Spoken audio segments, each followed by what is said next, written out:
उत्तर प्रदेश में लोकसभा सीटों में ऐतिहासिक नतीजे देखने को मिले हैं और हमारे साथ इस वक्त कौशाम्बी से समाजवादी पार्टी के सांसद पुष्पेंद्र सरोज हैं, जिन्होंने ऐतिहासिक जीत हासिल की है। बहुत धन्यवाद आपको। क्या जादू कर दिया आप लोगों ने? देखिए, अब की बार जनता ही चुनाव लड़ रही थी और जनता ने जो जादू किया है आपने उत्तर प्रदेश में देखा है कि समाजवादी पार्टी और कांग्रेस गठबंधन को इतनी भारी बहुमत जीत दिलाई है। तो उत्तर प्रदेश में जनता चुनाव लड़ रही थी और जनता का आशीर्वाद सबको मिला है और जनता का मैं बहुत धन्यवाद देना चाहूँगा। 10 साल का किला आपने ढहा दिया।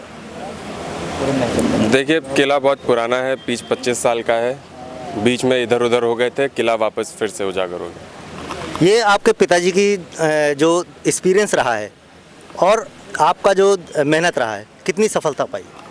देखिए, सफलता कल जिस तरीके से नतीजे आए हैं, ऐतिहासिक जीत हुई है। कौशाम्बी के इतिहास में सबसे भारी मतों के साथ किसी ने विजय प्राप्त की है और साथ ही साथ देश में एक रिकॉर्ड बना दिया है।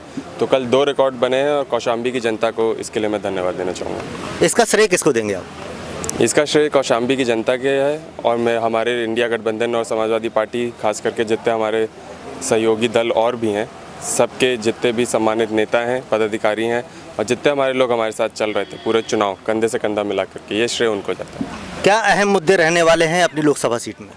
देखिए, मुद्दा अभी भी वही है, बेरोज़गारी एक बहुत बड़ा मुद्दा है। अपने नौजवान भाइयों के लिए संसद भवन में बहुत बुलंद आवाज़ उठानी है, मजबूती से उठानी है ताकि उनकी सुनवाई हो, उनको नौकरी मिले और रोज़गार मिले, जिससे वो कमा सकें अपनी खुद की मेहनत की कमाई हुई रोटी।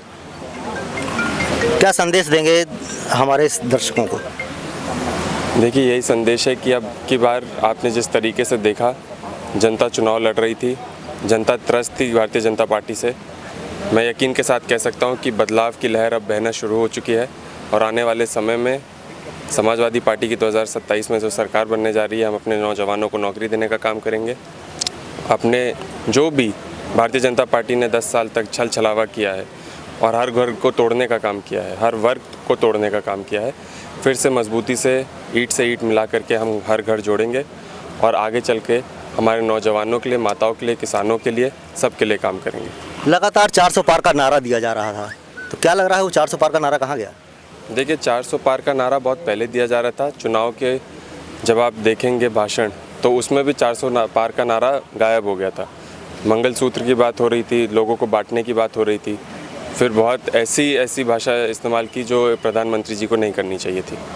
तो 400 पार का नारा बहुत पहले ही गायब हो गया था। फिर से 400 पार आया था एग्जिट पोल में, जिसमें ये भी दिखा रहे थे कि कौशाम्बी की सीट भी हार रहे हैं, लेकिन अब की बार ये भी दिख गया कि जो 400 पार है, बस ऐसे ही जो उनके भाषण होते हैं उसमें और ज़मीनी हकीकत में बहुत अंतर होता है। तो 400 पार भी ऐसा ही एक भाषण था और ज़मीनी हकीकत कल दिख गई। जनता का भरपूर सहयोग मिला आपको?